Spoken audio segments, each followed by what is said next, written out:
Yes, everybody, welcome back to United View HQ. Welcome back to What the Devil. Welcome back to another episode 81, I believe. 81 episodes of What the Devil so far. It's been an interesting year and a half so far I've been doing this. It's been great. And we're here today to talk about some of, the stuff floating around Manchester United. There's been a lot in the last few weeks about Amorim, about the players, about the system, about all this and all of that.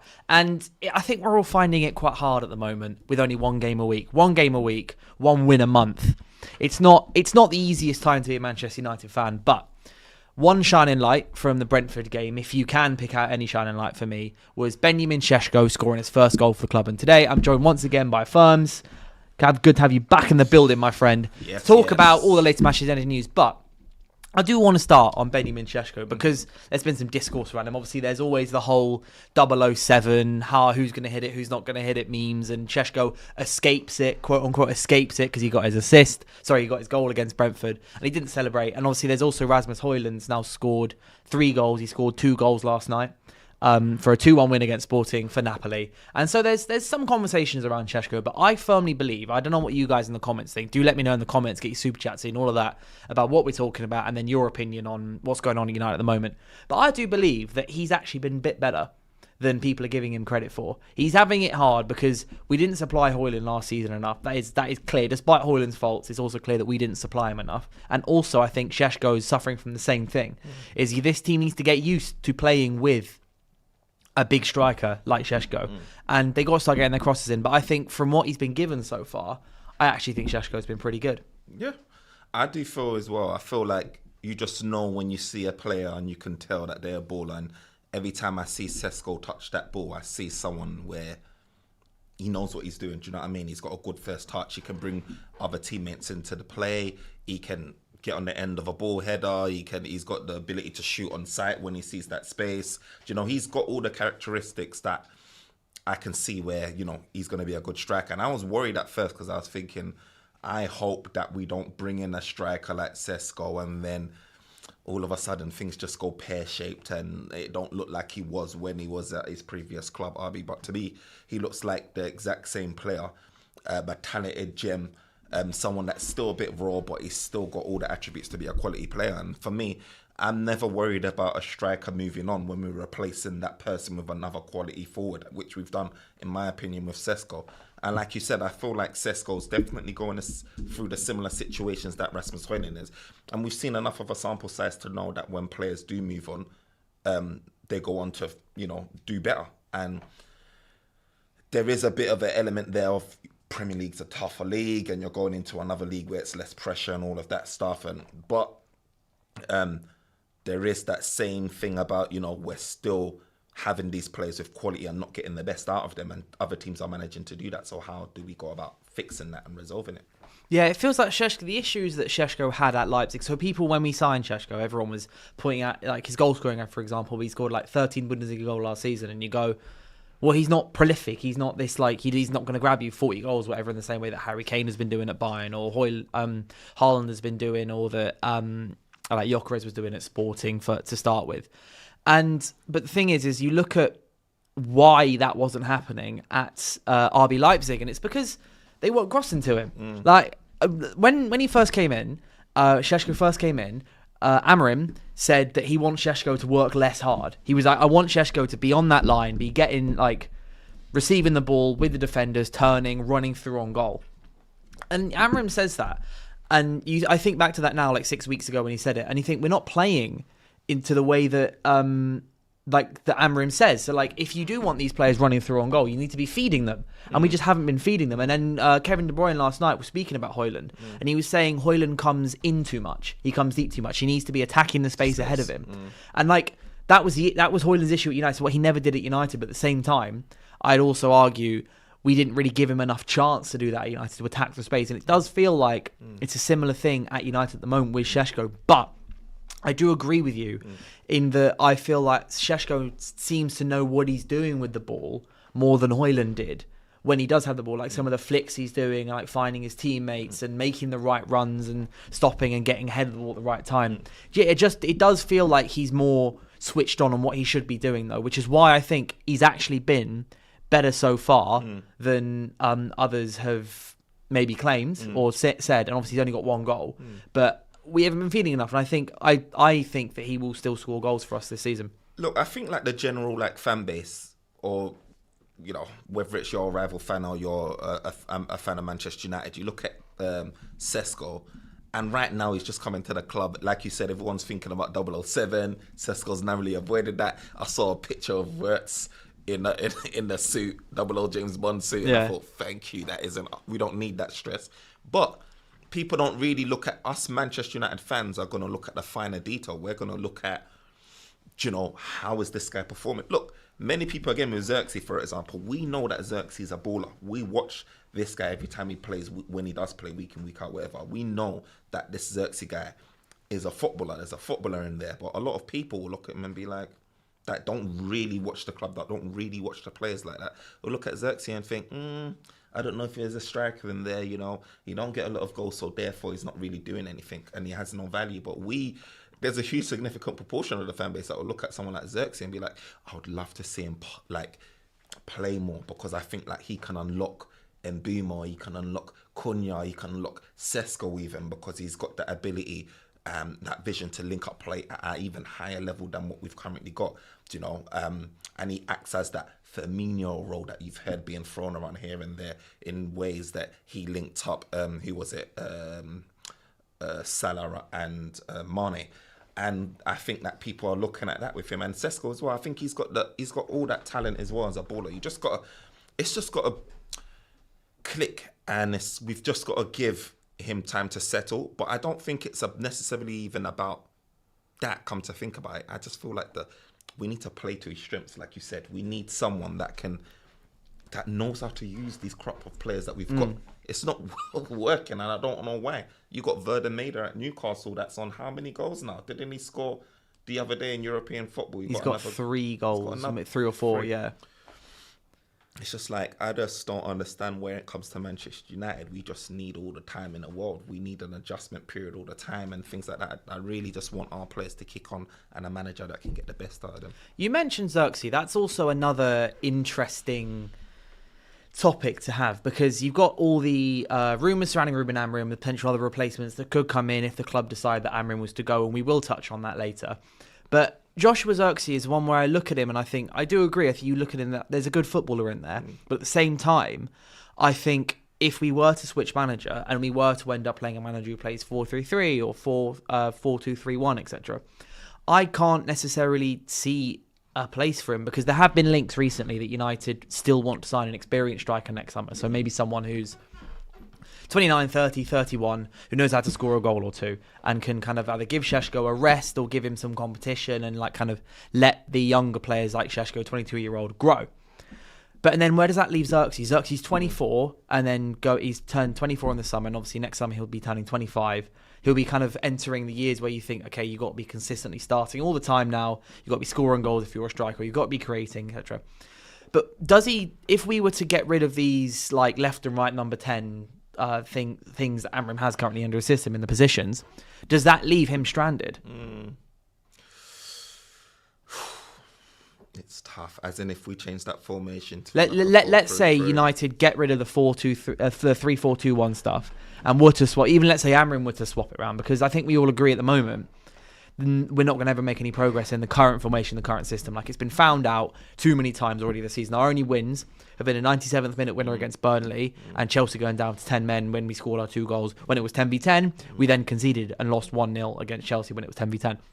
So there's yet to be a win where I look at the win and go, that we won that game because we were set up correctly and we played well. Yeah. So I think that's enough for me to look at it and go, there's no hope for this system. There's no, like, it's just not going to work. It's too big a sample size now of failing to work that it can be successful. So if Amorim switches it, or if Amorim is switched out as manager and the next manager comes in and does different stuff, yeah, like, is Xerxes just stranded? Because where does he play? Yeah. I think it'll be a big issue for Xerxes. I mean, he can play. I think the board will have to make a serious decision about whether we do want to bring in another forward, i.e. that experienced striker that you're talking about. And I've heard rumours and murmurings of Harry Kane in that conversation, 65 million, whatever clause. And make a decision about, whether we want to bring in another forward, or whether we do want to give Xerxes another chance. Look, if we're not buying a forward and we're giving Xerxes a chance, then it's Xerxes competing with Šeško. Is that enough? As just like Manchester United's two strikers with like obviously you've got then Cunha who also can play through the middle. That's enough. Is that enough to be able to be scoring enough goals to be where we want to be, even under a new manager? Yeah, I think so. I think if you've got a good manager that's got the team firing, I think Cunha can act as that supporting striker if you need him there as a false nine. You can have Mbumo even at times play there. I think the main issue would be what's happening with that left hand side. Because Cunha's not a left winger, although I do feel like he can play on the left-hand side and do his thing there and come in and, kind of have that free role-ish. But then it's like, how do you now factor in that with Bruno Fernandes, who also likes that free, and we've talked about this on a show before, likes that freedom, likes to be in about everywhere like that. It'll be interesting. And where's the cover for Cunha if he's injured? Who now can go out on the left-hand side? Yeah, cool. Because Amorim got rid of 4 wingers last summer. He did get rid of. I would argue that 3 of those 4 wingers weren't really like doing well enough for us. I think I say 2 of them. Obviously, Sancho and Antony, nowhere near good enough to be playing for us. Antony's doing well at Real Betis when there's kind of much more security around him. At United, it's enough to show that. I think his sample size is big enough to show that he wasn't going to make it with us. Same with Jadon Sancho. Jadon Sancho, it felt just the job and everything was too big for him. Like he just couldn't hack it, and obviously he fell out in the relationships with the club and the old coaches, etc. It was time, you just move on. Marcus Rashford is smashing it in Barcelona, just as I thought he would. And Definitely. I've said this a million times, I'm sad that it ended how it is, because he was one of my favourite players. He's one of the first players who I've watched, from zero go all the way up to his peak, and it's sad that it ended like that. But Marcus Rashford, obviously, I still think would be easily good enough level to play for Manchester United as a winger, because he's fantastic. He's got 6 or 7 goal involvement stands in the last 6 games for Barcelona, including goals in the Champions League, assists in the Champions League, goals in La Liga, assists in La Liga, and it's like he's doing well, and I'm happy for him. And then there's Garnacho, where at times you look at Garnacho and think, all right, there's something there, but then at the same time, it did feel like it was stagnating. Last season, there was a lot of last season is a season where he maybe could have taken a leap, but then obviously the situation he was playing in, but then he missed a load of one-on-ones and it felt he was too one-dimensional, and then he's off to Chelsea now. So it's you are right. We got rid of who's going to play there. You say who's going to play on the left, but also at the same time, I'd say 3 of the 4 players we got rid of, it was still the correct decision, regardless of what it meant about us not having left winger depth. And I do feel like even if we did switch the formation to a 4-2-3-1 or 4-4-3 in season now, I do feel like it will have more of a positive impact than a negative impact. So obviously what we're seeing right now with the formation right now, we've got 5 at the back or 3 at the back, whatever you call it, the instruction, it's not like I don't believe in the formation, because you've seen it with Oliver Glasner, who I'm sure we'll come on to later. He's given these players their specific instruction for his ideas and ideologies, and it's working out for him. There's nothing to say that we haven't got a better or equal to the task striker than them, or midfield, in my opinion, because that's heavily tooted about, and you talked about them. You've got their midfielders, Hughes, and you've got Wharton. None of them are as physical, quick, strong than any of our midfielders. I feel like what's the difference with them is that they're given specific instruction within their comfortability that makes that work for them. They don't have, for example, a maverick like Bruno Fernandes going crazy and going off and joining attacks. And I think they're more solid and structured in a way, and it just suits Palace and it suits the team. And I think where you've got our players, you've got a manager shoehorning Bruno in because he knows how good he is. But at the same time, we don't have... These players are unable to adopt what the manager wants from the team in this formation. They're unable to either adopt it, or they're just not good enough to implement that. But I do believe that if we change our formation to something that we're more used to and comfortable with, that he'll probably see slightly better results. Who do you, and just obviously you're talking about Glasner and Palace there, who do you in that case think is there an obvious replacement for Amorim on the contingency that he were to go? So obviously some of the comments do get involved in the chat. It'd be great to chat with you guys. This is why we're here. Talk with you guys who are watching. Get your comments in. Get your super chats in as well. But is there an obvious replacement for Amorim if Amorim were to leave or were to get fired? So who are the replacements being tooted? Southgate, Iraola. Well, there's also been apparently Xavi would 100% take the job if he was offered it, but I think that's more push from his side rather than United actually considering him so far. I mean, because it's a weird one because they haven't, like the BBC and Athletic and stuff. They everything coming out of the club from their end says United still back the manager. They've not made any decisions or any potential replacement lists, and they haven't spoken to anybody. But then the journalists who are more on the neutral side of things, or aren't like single club reporters, so people like Alex Crook and Ben Jacobs, etc., say that there is a more definitive list drawn up. There is an idea of who United. It's not like they haven't made any sort of contingency plan. So there is some sort of succession contingency plan in place, and there are so. As far as Ben Jacobs says, it is Iraola, Glasner and Southgate are like the three options that United have in the back of their mind is probably the best way to think about it. Have in the back of their mind as potential people who can come in to replace Amorim. Yeah. But do you see any of them as like an obvious choice? Look, that first of all, I feel like it's got all the ingredients just like it has in previous seasons.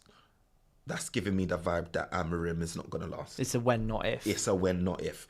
Last year with Eric, but under Eric Ten Hag, it was, in September, the board's coming out making statements to say, we're behind this guy, we're supporting him, we're backing him.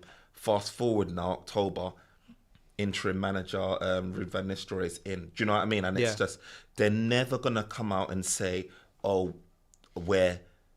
unless they've got their ducks in a row and it's sort of certified, they're never really going to come out and say anything other than we're behind this manager and we're backing him, because they want to give as much possible confidence to him as possible to do as well. You're not going to do that. So that aside, I think, look, for me, I think it would be, so if you're asking me this question a year or 2 years ago, I would have said Xavi. I would have been like,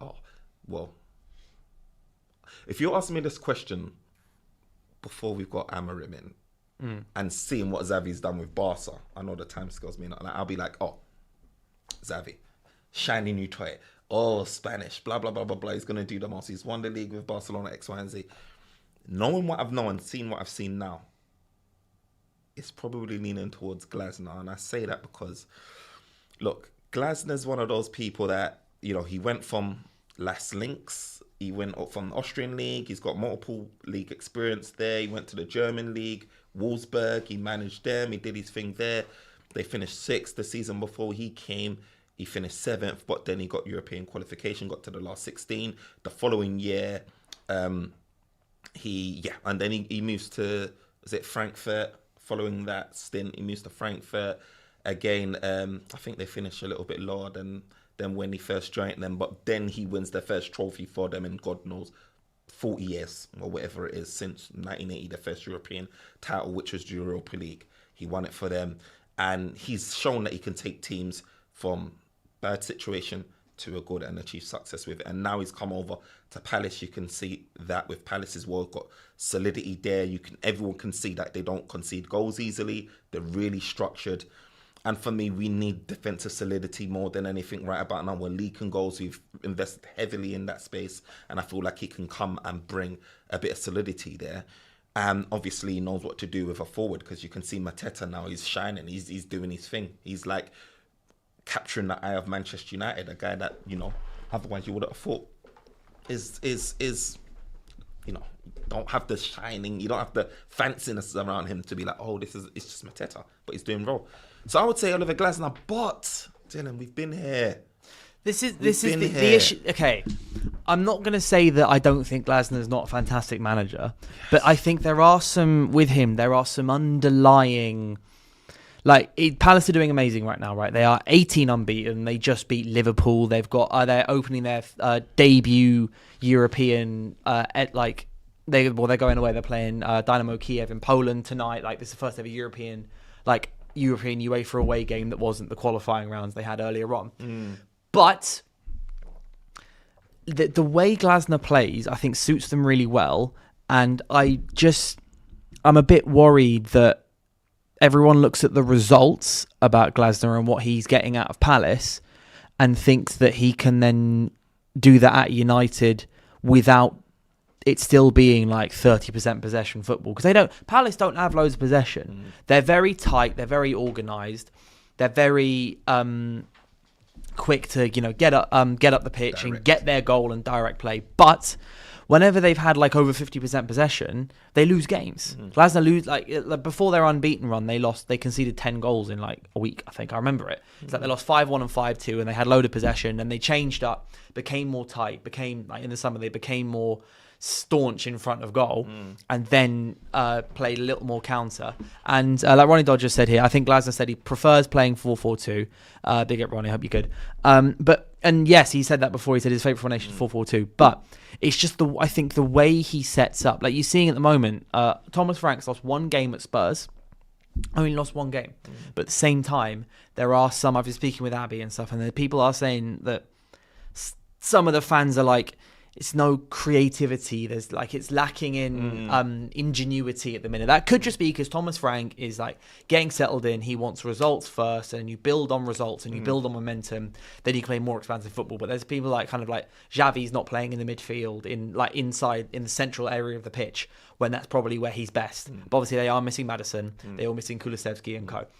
But I just think about Glasner is I do think there's a little bit of a misconception around him at the moment and Manchester United, because it's very easy. It's a very easy manager to go, he'd do well because he plays the same system as Amorim, because he does the same formation, so therefore he'll fit, so therefore he's better. And I do look at it and I think the moment I see Glasner in the same fold as I see people like Nuno Espirito Santo or Unai Emery, they can get to a club to here, but I don't know yet if they can go there, because the biggest problem is going from here. Like, it's all well and good, you can be a great manager, get Aston Villa back in fighting for Champions League spots. You can get Nuno was doing fantastically with Forest first half of last season. Glasner's 18 unbeaten streak, Palace a third.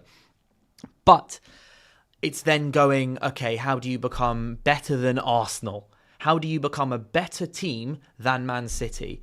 I don't see that in him yet, but obviously Glasner still has a while to go. He's 51. The man, he's got another 10-15 years in a managerial career if he wants.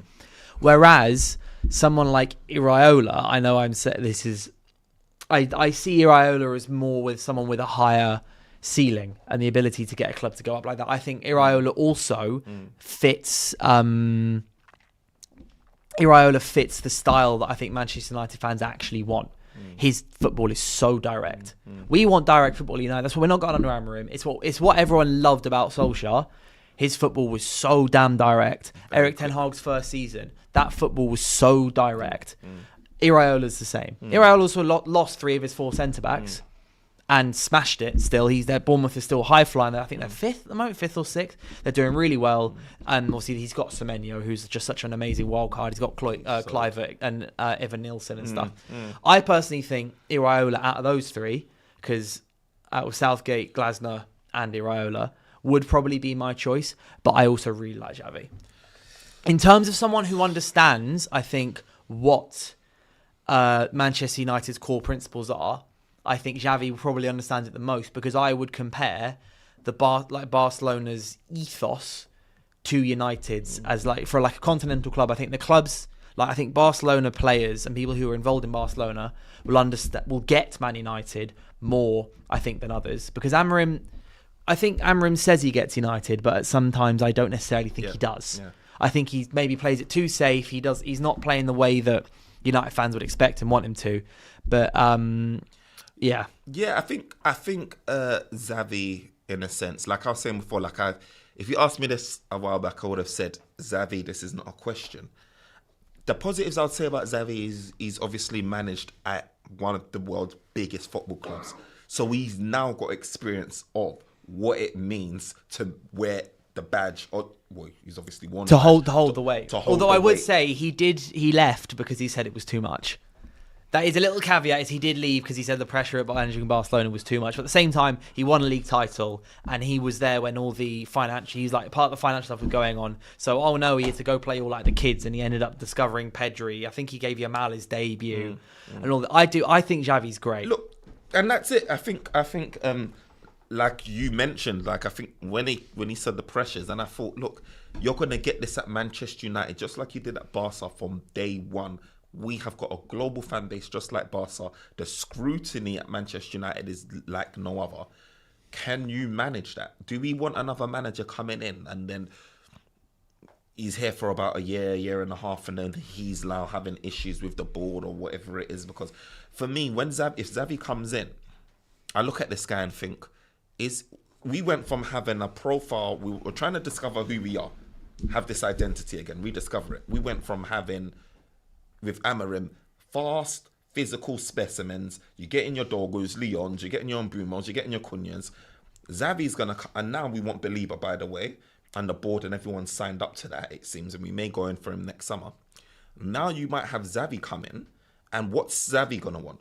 He strikes me as someone like a tactician, someone that is like more into your peppy, technical guys, instead of having the robust, strong physical beast. I could be wrong, but he strikes me as that guy. So then what does that mean for the likes of your Believers or anyone else that may come in? Is there going to be a conflict there? Is the board now going to say, drop that Belieber because you ain't got the ability to carry the ball from, do what De Jong can do, for example? How is he going to gel with the board? Because I can see Ineos and Amorim again clashing on certain things in terms of, he wanted Estopian, we don't get Estopian. We wanted a more experienced striker in Will, what's his name? That's the Watkins. Watkins, and we don't get Watkins. But also Watkins has been absolutely shocking so far this season. He's been the whole of Aston Villa have been horrendous. What happened? That's the second. What happened there? I have no idea what's going on. To be fair, I think Aston Villa's squad for the most part hasn't got better. You look at the squad they ended with last season, and particularly look at Rashford and Asensio, and then you look at their summer window and go, okay, their replacements ended up being, for some part, Sancho and Harvey Elliott. And I go, I'm taking Asensio and Rashford over Sancho and Harvey Elliott any day of the week. Harvey Elliott's a great player, but I'm taking the others. And then Watkins hasn't performed well. Onana's not been performing well. Rodgers hasn't been good. They had obviously the whole goalkeeper stuff on the final day. Their first goal of the season was 5 games in, and it was a 30-yard screamer from Matty Cash. And it's just like, at Aston Villa, like this is when I'm going back to my point about the manager with Emery, is like this kind of stuff. It's like when Emery and Arsenal got them to a certain point, and then Emery started making weird decisions, and then things fell off a cliff. You've then got Emery at Villa, like he's gets to a certain point, then things fall off a cliff. Emery, when he won 3 Europa Leagues in a row, but every time his Europa League team then got into the Champions League, they then finished 3rd in the group and were back in the Europa League. That's why he won 3 Europa Leagues in a row, was because multiple seasons he crashed out the Champions League. So it's like, I see, because some of the comments are mentioning, like, Emery is a Europa League winner, respect him and stuff. But it's because I feel like he's got a ceiling. There's a ceiling. And I feel like Emery is fantastic for clubs like that. And another option, actually, I wouldn't mind seeing United. And I know this is a bit of a pragmatic one, but a manager I think does actually have a higher ceiling than these other people, and it might be a bit controversial, is Eddie Howe. No, I like Eddie Howe. It's not controversial. It's boring. It's not interesting. It's not a shiny new toy. I do really like Eddie Howe. I think the type of football he plays is great. Newcastle play great football. He recognises what the Premier League needs because he's managed in League 2 and then League 1, then the Champions League, then the Premier League with Bournemouth, in the Championship, then the Premier League, then he's in the Europa League and also in the Champions League. Like, he's managed at every single level and European, in terms of like the biggest European stage, and also in all 4 professional levels of. I just like him. I'm not necessarily saying he's my top choice if we were to get a new manager, but I do like Eddie. I really like Eddie Howe. Look, he's someone that will come into the Premier League and will come to Manchester United, and just understand what needs to be done with Manchester United in order to get us competing again, like properly competing again. And on the contrast, when you talk about people like Xavi and stuff, you might have a shock factor when they come in and they're like, oh, this is actually very peak. Like Leeds is actually smashing me in. Like, what's going on here? And so Eddie Howe, I think he will be a really good shout. Whether you can get someone like Eddie Howe, I have no idea. It's just but I like. He is a good. I like the Prem proven route, man. Yeah, Mbumo has been one of our best players this season, despite just joining. I know he's only got 2 goals, but he's one of our best players. Prem proven. Cunha before his injury, obviously he's just getting back fitness after his injury. Was so good before. Well, they're the only 2 Prem proven players we signed, to be fair. But then just this Premier League proven. Can I ask you a question, Dylan? Though? Yeah. With Amorim, our current manager, do you feel like he can turn it around? And generally, if he can, like, what's your thoughts on him? Because we hear him talking, doing the interviews. I heard one the other day that it was given to TNT Sport, and he was saying how, Cunha and Mbumo's a maverick, and their heads don't drop, but the likes of Bruno and Maguire in the team, somehow whatever he said, and but do you feel like? And then I've heard him say, he doesn't know what Man United team's going to turn up, blah blah blah blah blah. Do you feel like giving them more time, giving another transfer window, resources back in, that he can actually turn things around? You know what I find funny about Amorim, and to answer that question, is my answer to that is yes, but he won't. That's how I see it. Expand. There are some things, and I've been saying this for so long. There's some things about Amorim where there are some small wins he can make. And he's not doing them. He's not making these small changes, small wins, which means he will fail. Like I said before, there are 2 wins this season. We've played 7 games now.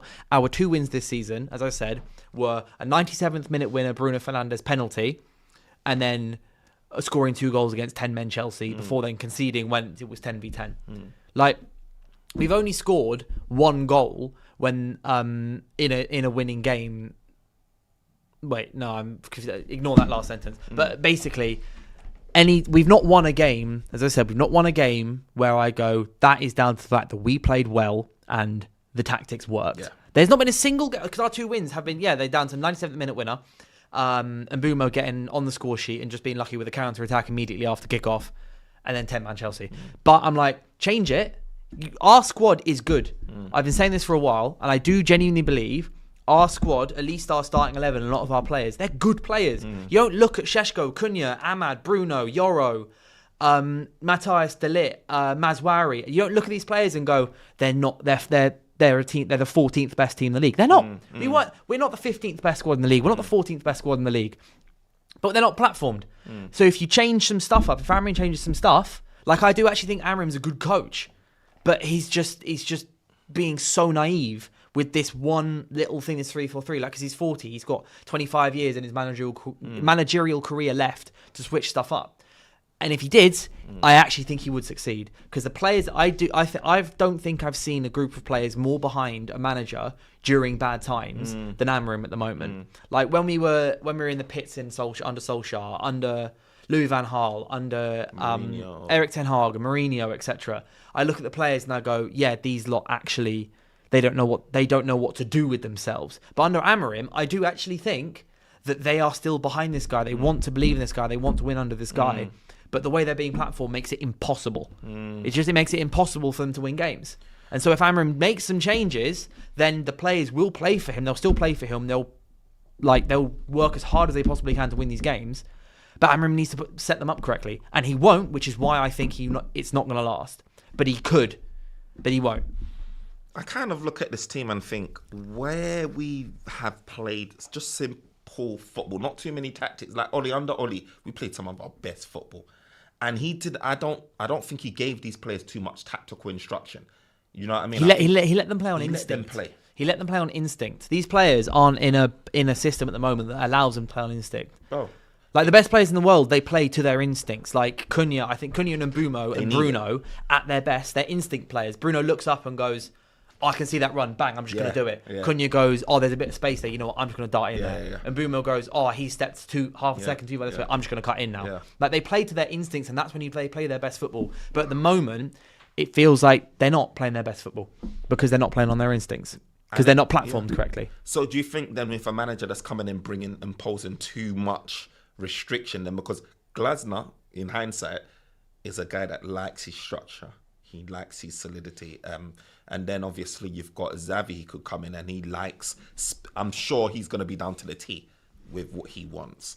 And then is it restrictive of the play? Because in my mind, I feel like every time we've given these players too much instruction, like getting press under Ralf Rangnick, when you've given them Erik ten Hag and everything he wanted to do, now Amorim with what he wants to do, it feels like that message is not translating across consistently enough and effectively enough to be getting outputs and wins. It feels like where we've had Mourinho's, where we've just had the defensive foundation and you forwards pump it over to you, Rashford, or pump it over to you, Dan James, or, you know, they were able to perform really well, get up to the heights second or whatever, win a trophy here and there. My thing is just worrying about, is it the case of these managers not being good managers or not being good enough, or just something inherently wrong about how the message of what these managers want is like how effectively it's communicated to the players and implemented by them?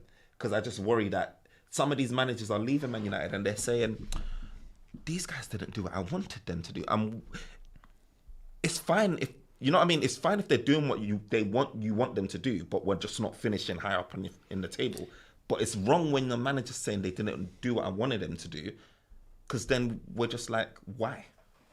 Yeah, I think it comes down to the managers having too much of an ideology that they then are trying. At least with Amorim's case, it's shoehorned into this. And they just kind of like fit as best they can around their initial structure, and then.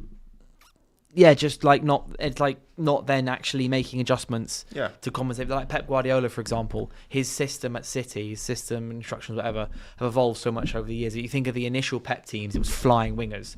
You would Sane and Sterling going down the wings, cutting out, and then coming inside, back post stuff. It's not anything like that. And then when De Bruyne started really kicking on the wingers left, you then had players coming inside more. You've now got Foden and Doku who play out wide, but they drift inside. They come in the middle. They swap wings.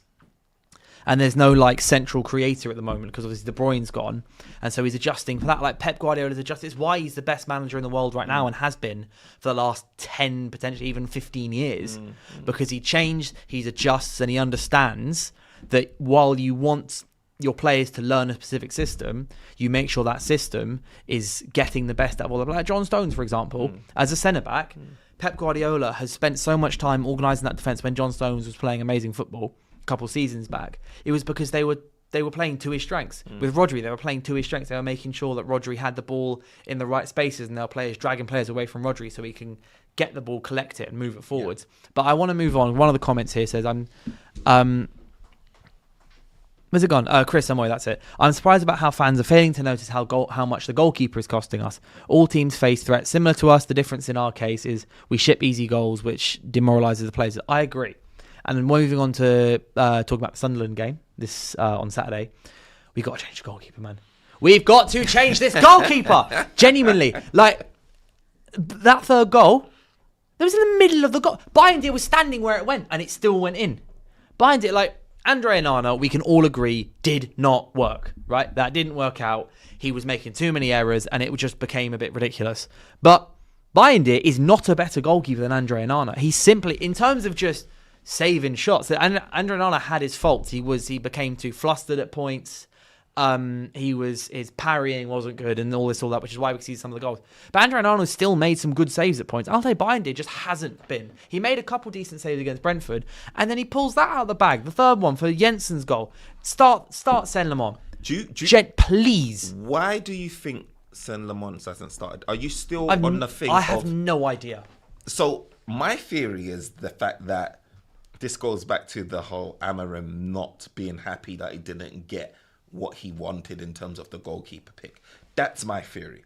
But I could be wrong. Because then there is the other theory of you've taken him out of the limelight of, facing, the top teams in the league, And, it could be either one of those things. But in my mind, I'm like, when you've got a goalkeeper like that that's performing like this, it should be a no-brainer. Lamont should have got game time. In my opinion, he should have got game time at Brentford. Yeah, no, I was so surprised when I saw Bayindir was starting last weekend. It don't make any sense. it's like every game so far, like Amorim, I don't know. He's got to start. Like it's kind of the case of like remember when Rasmus Højlund wasn't scoring and people were just saying, why not just give Chido Obi a shot? It's the same kind of. I get why Chido Obi didn't get a shot because he's 17. That's different to a 23-year-old goalkeeper. But it's like when you play Bayern, you're capping yourself already. There's no guarantee that Le Mans is going to come in and be better than him, but at least there's the chance of it happening. With Binder, you play him, you know 100% you're not going to get an incredible goalkeeper performance when needed. When the time comes to him to make like 7 saves, or let's say 3 or 4 saves in a couple minutes to keep us in the game, like you already know 100%. It is not happening. With Le Mans, at least it might. At least it might happen. The guy's like, 6'3", 6'4", likes to punch, come out of his goal. And he makes, apparently, according to the club reporters, he's been outstanding in training. And the reports coming out saying that United players are looking at Le Mans and going, that's a Premier League goalkeeper. I'm sure he's not perfect. I'm sure he's got his faults. He does. He does have his faults. Every goalkeeper at the moment has their faults. Donnarumma's even got his faults. Or some of the other best goalkeepers in the world. Like Ter Stegen was amazing a couple of years ago, and now Barcelona fans are just so happy that he's not playing anymore. But just start him, man. He needs to start. Ruben Amorim, just start him. Otherwise, you keep playing Binder, you're going to get sacked. He will get sacked. He will. He will get sacked if Binder plays 38 Premier League games. He's fast. And as soon as the new manager comes in, I don't bet, but I would put money on Le Mans being the starting goalkeeper immediately as soon as a different person came in. Look, this Sunderland game is going to be an interesting game. It really is. I mean, by no means, I don't think any one of us are taking that game and underestimating it. It's a must-win game. We've seen Sunderland start off like a flying start, you know. They're a difficult team. They work hard. They're well-drilled. They know how to find the net.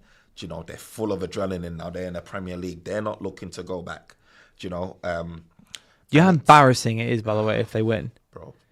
You know how embarrassing that will be. Do you know what the craziest thought is though? I'm going into that game, like every other game now, not knowing what I'm going to see. Like, Man United could win, lose, and draw, and I'm equally, like, it's like 33.3% for all 3 scenarios for me at the minute with Manchester United. I just don't know what's going to happen, and Amorim don't know what's going to happen. And that's why I don't know what's going to happen. Because he views this game almost like a fan. He's got the same thoughts like we have got as fans, where he's like, I just don't know. I really don't know what's going to turn.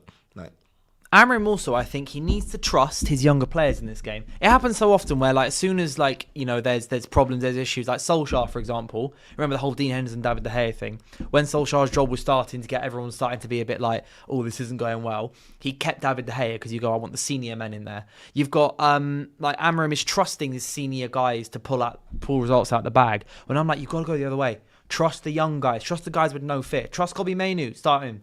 Lenny Yoro, Sen Le Mans, start these guys. Trust them. Just trust them. Because if you keep trusting the guys like Casemiro, who's getting red cards, and Alto Bayandi, who's a model professional but keeps conceding goals, it's gonna end badly. You may as well play. Because I wouldn't even say it's a Hail Mary, because Yoro is amazing, Mainu's fantastic, Le Mans is reportedly, like, his statistics are through the roof or whatever. So even if they drop, they're still good. Just like trust these guys, and you're more likely to succeed than if you trust the guys who keep failing you, like, continuously. Yeah. But I want to ask, just before we wrap up, score predictions. Oh, this is always a difficult time, you know, because every time I give a result right, it doesn't come across like I'm being positive, and I want to be positive. Okay. I'll set it off then. I think it's going to be 2-2. Who scores? Šeško and Mbumo. 2-0, then 2-2, or 2-1, or... No, we'll concede first. Bayern Der Howler, then 2-1 up, and then 70th minute 2-2, and then go into the international break depressed. Oh, God. Sad. I think the result is going to be... I don't think we're going to score 2 goals. I'm going to go with... Joe Blackman says we're going to lose. He says we're going to... No, I'm telling you, man. Go on, give me a score prediction. 1-1. 1-1. I'm going to say 1-1. A good 1-1 or a drab 1-1? It's going to be terrible, man. Terrible 1-1. I think that Šeško's going to get his second goal.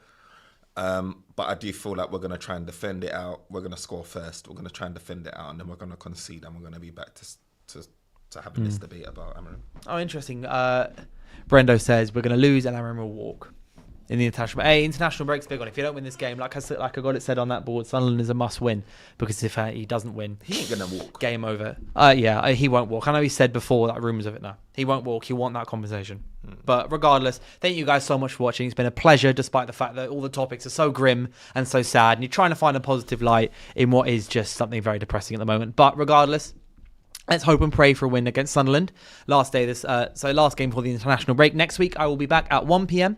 with hopefully a couple new guests, couple debuts potentially as well on this show. So make sure to keep your eyes peeled. Be back here at 1 p.m. next Thursday to talk about all the latest stuff to the United. All the socials in the description. Make sure to like, subscribe, get your comments in. Let us know what you think about what we're talking about. And apart from that, I will see you next Thursday.